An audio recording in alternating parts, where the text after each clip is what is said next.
Hello friends, welcome आप सभी का फिर से मेरे यूट्यूब चैनल सीके ऑटोमेट में। और आज की वीडियो में हम बताने जा रहे हैं अपने बलेनो का ओनरशिप रिव्यू, जो कि after 5 year of riding experience कह सकते हैं। मेरी गाड़ी ज़्यादा चली नहीं है, लेकिन मैंने इसकी सारी पीरियडिक सर्विस वगैरह सारी टाइम टू टाइम करवाई है। कभी कभार थोड़ा बहुत डिले हो गया, बट जो ऑथराइज डीलर है वहीं से करवाई है मैंने। उसके बाद कैसा रहा मेरा वहाँ पे एक्सपीरियंस, ये सब जानने के लिए आप वीडियो में बने रहिएगा। हम चलते हैं गाड़ी के अंदर की तरफ।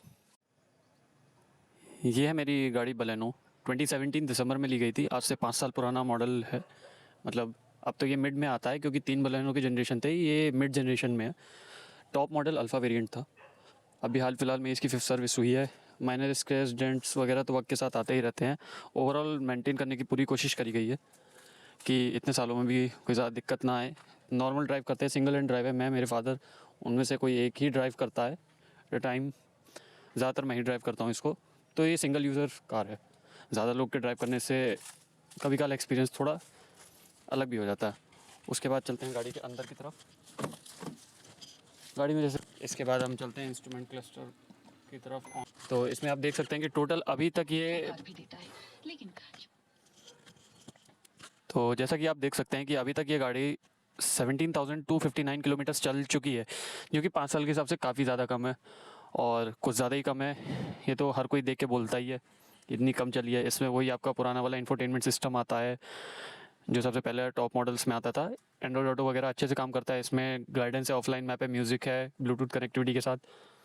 बाकी जो बेसिक चीज़ें आपकी थी सारी, बकेट सीट है, ये आर्म रेस्ट हो गया, गियर्स वगैरह है, चार्जिंग पोर्ट्स वगैरह हैं। ये जो आपका था वो अभी तक बेस्ट काम कर रहा है। प्लस यहाँ पे स्विचेस दे रखे हैं पार्किंग सेंसर वगैरह ऑन ऑफ करने के लिए, हेडलाइट लेवलर्स। हेलो फ्रेंड्स, आज की ये वीडियो बनाने का मेरा मकसद जो था, मुझे बताना था मेरा कैसा रहा नेक्सा के साथ एक्सपीरियंस, मेरा ओनरशिप रिव्यू। तो कह सकते हैं कि ज़्यादा तो अच्छा नहीं रहा, क्योंकि नेक्सा का एक अलग ही क्लास इसलिए बनाया गया था कि थोड़ा प्रीमियम सा फील कराया जाए कस्टमर्स को। अरीना को भी अभी काफ़ी ज़्यादा अपग्रेड कर दिया गया है, बट नेक्सा में मेरा कोई ज़्यादा खास अच्छा एक्सपीरियंस रहा नहीं। पहले तो मैं गया भी था, ऐसे दिन गया था जहाँ उस समय मतलब वर्कर्स थोड़ा काम करने के मूड में थे नहीं। और मैं जैसे ही शोरूम पे मैंने सुबह सुबह कॉल किया अराउंड 8 साढ़े 8 बजे कि मुझे अपनी गाड़ी सर्विस करवानी है और ड्यू है, कुछ समय हो गए, 1 डेढ़ महीना हो गया था, तो मैं करवाना चाहता हूँ सर्विस। उन्होंने कहा हाँ ले आइए जल्दी, और मैं तुरंत ही निकला। मतलब आधे घंटे में मैं पहुँच गया था सर्विस सेंटर। और वहाँ पे मैंने पहुँचते ही सबसे पहले 10-15 मिनट तो मैं ढूंढ रहा था कि कोई मुझे स्टाफ मिले जिससे मैं बात करूं, जो कि मेरी गाड़ी को इंस्पेक्ट करे, जॉब कार्ड बनाए, सर्विस जो भी पर्सन रहते हैं। तो 15-20 मिनट तो उन्हें ढूंढने में लग गए। वो जब आए, उन्होंने इंस्पेक्ट किया, बेसिक इंस्पेक्शन किया। कुछ चीज़ें थी जो मुझे करवानी थी, तो मैंने बोला जस्ट बेसिक सर्विस करवानी है, मुझे एडिशनल कोई वर्क नहीं करवाना गाड़ी पे। जैसे इसका एक रियर व्यू, मेरे ये जो ग्लास है इसका वाइपर थोड़ा सा डैमेज था, और ये रियर पार्किंग सेंसर की लाइट जल रही थी, जिसका वो 1100-1200 अमाउंट बता रहे थे। एडिशनल बहुत सारे चार्जेस हो जाते हैं। तो मैंने कहा नहीं, वो मैं शायद बाहर से ही लगाऊंगा, जेन्यून एसेसरीज खरीद के ही, बट बाहर से लगाऊंगा। तो उसके बाद जब उन्होंने मेरा सब कुछ एग्जामिन, सब कुछ देख लिया, फ़ोटो वगैरह खींच ली, तो उन्होंने मेरा जॉब कार्ड क्रिएट किया। और मैंने सबसे पहले उनसे बात करी कि जो मेरे नेक्सा में जो पॉइंट्स हैं मुझे वो रिडीम करने हैं, क्योंकि वो अराउंड 781 पॉइंट्स के अराउंड थे। और मैंने कहा था कि मुझे वो रिडीम करने हैं, और एट द मोमेंट उन्होंने बोला हाँ जी रिडीम हो जाएंगे। एंड यहाँ से तो ये बात खत्म हुई। उन्होंने मेरी गाड़ी को, मैंने हैंड ओवर की कीज़ की, और मैं चला गया उनके सीटिंग एरिया में। सीटिंग एरिया भी काफ़ी अच्छा था, बीच बीच में आपको कुछ फोटोज़ दिखेंगी। सीटिंग एरिया में जाते ही मैंने सबसे पहली चीज़ नोटिस करी कि वहाँ पे जो उनका स्क्रीन था जिसमें कैमरा होते हैं, जो उनका सर्विस एरिया होता है वहाँ का कैमरा लगे होते हैं, जिनमें हम देख सकते हैं कि हमारी गाड़ी का काम कहाँ पे हो रहा है। तो वो चीज़ बंद थी। तो उसके लिए मैंने अपनी तरफ से रिक्वेस्ट करी, 2-3 बार 4 बार कराया कि टीवी बंद है, ऑन करिए, नहीं तो कहीं मुझे खड़ा होना पड़ेगा, वहाँ मेरी गाड़ी का काम हो रहा है। ट्रस्ट होता है, बट इतना भी नहीं होना चाहिए कि एकदम ब्लाइंड ट्रस्ट की गाड़ी लीजिए आप, कर दीजिए। क्योंकि पास में कुछ इंसिडेंट हुए हैं, पर्टिकुलरली मैं कार का तो नहीं कह सकता, बट बाइक वगैरह का कह सकता हूँ। कार का भी हुआ है कुछ, बट मैं इतना सेटिस्फाइड नहीं था। तो इसलिए मुझे देखना था कि मेरी गाड़ी का काम कैसे हो रहा है, क्या कर रहे हैं, नहीं कर रहे। और मुझे जो इसका पुराना इंजन ऑयल था वो वापस चाहिए था। जितना भी निकलता है, 3-3.5 लीटर होता है टोटल, डलता है 3 लीटर के अराउंड निकलता है।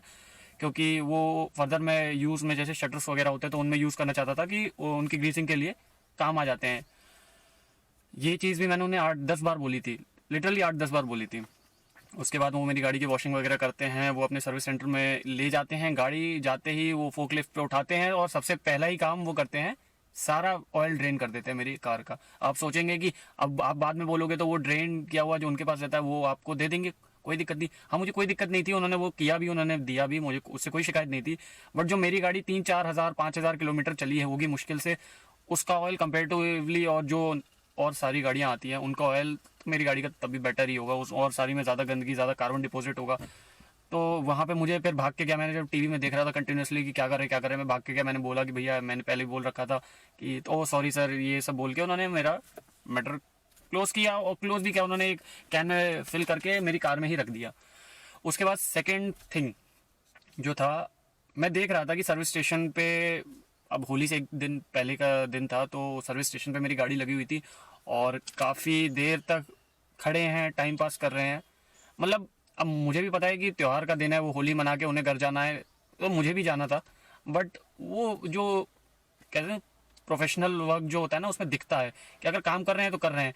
15-20 मिनट लाके गाड़ी खड़ी कर दी, उसके 15-20 मिनट बाद कोई आया देखने, फिर 15-20 मिनट बाद कर रहे हैं। ऐसे करते करते बहुत टाइम खींचा, मतलब 2-2.5 घंटे का मुश्किल से काम जो था उन्होंने 4 घंटे ले लिए लगभग। और उसके बाद जो मेन चीज़ आती है, बिलिंग। जब मैं बिलिंग करवाने गया तो उन्होंने मुझसे बोला कि सर आपके पॉइंट्स रिडीम नहीं हो सकते। मैंने कहा 781 का तो मुझे मैसेज आ रहा है कि काइंडली रिडीम योर पॉइंट। तो उन्होंने कहा नहीं हो सकते सर, नेक्स्ट सर्विस में करवा लीजिए। अब 5 साल हो गए, नेक्स्ट सर्विस में कब आएगी, करवाऊंगा नहीं करवाऊंगा मेरे ऊपर डिपेंड है। उन पॉइंट से मैं सर्विस के अलावा और कुछ भी नहीं कर सकता। अगर मैं बाहर से कुछ और अलग चीज़ खरीद सकता तो बात भी होती, बट उन पॉइंट का उन सर्विस के अलावा और कहीं मैं यूज़ नहीं कर सकता था। तो मैंने कहा नहीं, मुझे 781 पॉइंट्स है। मेरे जो बिल आया था वो अराउंड टोटल जो था 3893 का बिल था। तो मैंने कहा कि 700 रिडीम हो जाएंगे तो मेरा अप्रॉक्स बिल अच्छा खासा आ जाएगा, 31 to 3200 के अराउंड का आ जाएगा। बट उन्होंने बोला कि पॉइंट्स रिडीम नहीं हो सकते। उन्होंने काफ़ी ट्राई किया बट पॉइंट्स रिडीम नहीं हो पा रहे थे। कह रहे आपकी गाड़ी में आपने टिल डेट तक अभी तक एक भी पॉइंट रिडीम नहीं करवाया। वो उनका कहने का मतलब ये था, मतलब जो 5-10 पॉइंट इकट्ठे हुए थे, 5-10 रुपये वैल्यू होगी जिसकी, वो आपने रिडीम क्यों नहीं करवाया, इस तरीके से बोल रहे थे। मुझे ऐसा लगा तो कोई मतलब है 5-10 पॉइंट या 100 पॉइंट रिडीम करवाने का। ये अमाउंट अच्छा था, 781 पॉइंट्स थे जो मुझे शो कर रहे थे, जिसका मैं स्क्रीनशॉट आपको दे दूंगा। तो वो रिडीम कराऊंगा तो थोड़ा वर्दी भी रहेगा, कुछ अमाउंट में भी कम आएगा। चलिए, वो पॉइंट्स रिडीम के लिए उनके क्वालिटी मैनेजर आए, मेरे से बात करने लगे, थोड़ी सी ऊंची आवाज़ में बात करने लगे। वो मुझे अच्छा नहीं लगा, मैं आप करके बात कर रहा हूँ, वो ऊपर कह रहे हैं आप पढ़े लिखे हैं, समझदार हैं तो समझिए। मतलब ये कोई लॉजिक नहीं होता है, बोलने का तरीका भी नहीं होता है कि आप पढ़े लिखे हैं तो समझ सकते हैं। मैंने कहा पढ़े लिखे बोलने को तो मैं भी काफ़ी कुछ बोल सकता था, बट मैंने नहीं बोला। वो कह रहे कि हमने शोरूम खोल रखा है अपना सर्विस के लिए होली से एक दिन पहले। तो मेरा तो सिंपल सा आंसर था कि आपने मेरे लिए तो नहीं खोला है, आपने अपने लिए खोला है। ऑब्वियसली आपके कंपनी से गाइडलाइंस आई होंगी तो आपने खोला है। आपने पर्टिकुलर मेरे लिए खोल रखा होता तो मुझे एक बात मैं समझता। अब उसी बात का मुझे आप दिखा रहे हैं कि आपने खोल रखा है शोरूम और सर्विस कर रहे हैं, तो थैंक यू सो मच उसके लिए। सेकंड थिंग, मैंने बोला कि मुझे वो पॉइंट्स मेरे वापस चाहिए। मुझे पेमेंट पूरी करनी पड़ी, मुझे 3893 की पूरी पेमेंट करनी पड़ी। उन्होंने बोला मुझे कि जब वो पैसा वापस आ जाएगा तो वो मुझे रिटर्न बैक कर देंगे। वर्बली बोला, वर्बली मैं कोई चीज़ रखता नहीं हूँ। तो मैंने उनसे जाके फिर बोल दिया कि आप मुझे एक रिटर्न में लिख के दीजिए कि मेरे इतने लॉयल्टी पॉइंट्स हैं और रिफंड बैक करिएगा आफ्टर होली, या जो भी आप मेल करते हैं प्रोसेस करते हैं। और मुझे अपना नाम, phone number, mail ID with your dealership stamp मुझे उस पर लगा के दीजिए कि मेरे पास प्रूफ रहे कि ऐसा कुछ हुआ है मेरे साथ पास में और मेरा रिफंड बचा हुआ है, कि मैं आगे भी मेल करूं या मारुति को मेल करूं तो मुझे पता चलते रहेगी। मतलब मेरे पास कुछ एविडेंस होना चाहिए ना, ऐसा कुछ इंसिडेंस हुआ है। चलिए, तो लास्ट में जैसा आप हल्का सा ये बिल में देख सकते हैं, उन्होंने कुछ नीचे ऐसा लिख के दिया है। मैं आपको इसका स्क्रीनशॉट भी दे दूंगा, पूरा तो नहीं दूंगा, मतलब इसमें एड्रेस वगैरह अपना हाइड करके, और जो भी बेसिक स्क्रीनशॉट है उनका भी नाम नंबर नहीं, बट उन्होंने एक स्टैम्प सा करके दिया है मुझे। अब मेरा ये वीडियो बनाने का मेरा बस एक ही मकसद था कि मैं जानना चाह रहा था कि कैसा रहता है ओनर का experience in the Nexa outlet या क्या। तो चाय कॉफ़ी वगैरह वो भी पूछते रहते हैं काफ़ी ज़्यादा। जब ऐसी चीज़ें उन्होंने देखी कि और पॉइंट्स के लिए मैं थोड़ी देर अपने पॉइंट्स के लिए मैं खड़ा भी रहा, तो फिर बीच में आके सर चाय कॉफ़ी और ये सब ऑफ़र करते ही हैं, बेसिक बीच में करते रहते हैं। तो मेरा बस ये मानना था कि क्या ये सर्विस वर्दी है कि नहीं है। अब मैंने जो गाड़ी में जो चीज़ें चेंज हुई, मेरा गैसकेट चेंज हुआ जो कि 6 रुपये का पड़ता है, और ड्रेन प्लग जो है कुछ 60-70 रुपये का पड़ता है। फिल्टर असेंबली है जो कि 80 रुपये के अराउंड की पड़ती है। कैबिन एयर फिल्टर मेरा काफ़ी ज़्यादा गंदा हो रखा था तो वो मैंने चेंज करवा दिया।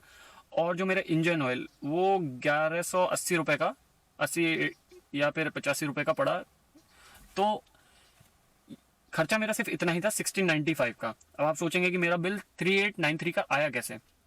तो हुआ यूं कि 3893 में से 1695 जो था उसमें जीएसटी लग के हो गया 2000 रुपये। ये तो था मेरी गाड़ी का खर्चा, प्लस जो मेरी लेबर चार्ज थी उसका अमाउंट था अराउंड 1604 के अराउंड, जिसपे जीएसटी वगैरह लग के 1892 रुपीज़ हो गया। और मतलब 1695 था लेबर चार्ज, वो टैक्स वगैरह लग के 1892 के अराउंड हो गया, एंड ये सब टोटल हो गए 38। तो क्या मैंने कोई ऐसी सब चीज़ करवाई सर्विस सेंटर से जो मैं बाहर से नहीं करवा सकता था, या बाहर वाला करता तो गलत कर सकता था? नहीं, बस एक रिकॉर्ड में शो करने के लिए कि मेरी गाड़ी कंटिन्यूसली सर्विस सेंटर से ही सर्विस हो रही है, इस चीज़ के लिए मैंने 1890 रुपये ज़्यादा दिए। अब 1890 बहुत ज़्यादा रुपए होते हैं। 2000 रुपये तो मेरी गाड़ी के जो भी चीज़ें डली हैं उनका चार्ज है। 1890 रुपये मैंने उस चीज़ के लिए दिए जो कि कोई बाहर वाला 300 400 मैक्सिमम 500 मान लीजिए मैं कर देता। तो मुझे नहीं लगता कि ये वर्दी है ये सर्विस का। कोशिश करिए कि अगर ये बेसिक चीज़ करवा रहे हैं, सिर्फ ऑयल चेंज करवा रहे हैं, ब्रेक चेक, टायर चेक, ये चेक, तो आप ये चीज़ें बाहर से भी करवा सकते हैं। सर्विस सेंटर से करवाने का कोई मतलब नहीं इतने ज़्यादा पे करने का, वरना 4000 रुपये सर्विस, ये सिर्फ 2-2.5 हज़ार रुपये की सर्विस थी जो कि जिसके लिए मुझे 4000 पे करना पड़ गया। अब बात आती है, इस इंसिडेंट के बाद मैं अपने घर आ गया। बाकी और भी व्लॉग्स आते रहेंगे मेरे इस चैनल पे सीके ऑटोमेट पे रिगार्डिंग कार्स, बाइक्स। मेरी खुद की बाइक है उसके भी व्लॉग्स आएंगे, मेरी कार के भी। फर्दर आपके कोई क्वेश्चंस, क्वेरीज हो तो आप मुझे कमेंट में शेयर करिएगा और मैं होपफुली सबका ही रिप्लाई कर दूंगा। तो थैंक यू सो मच, बने रहिएगा मेरे यूट्यूब चैनल सीके ऑटोमेट में, और आगे आपको काफ़ी सारी इंटरेस्टिंग वीडियोस मिलेंगी फ्यूचर में। तो टिल देन बाय।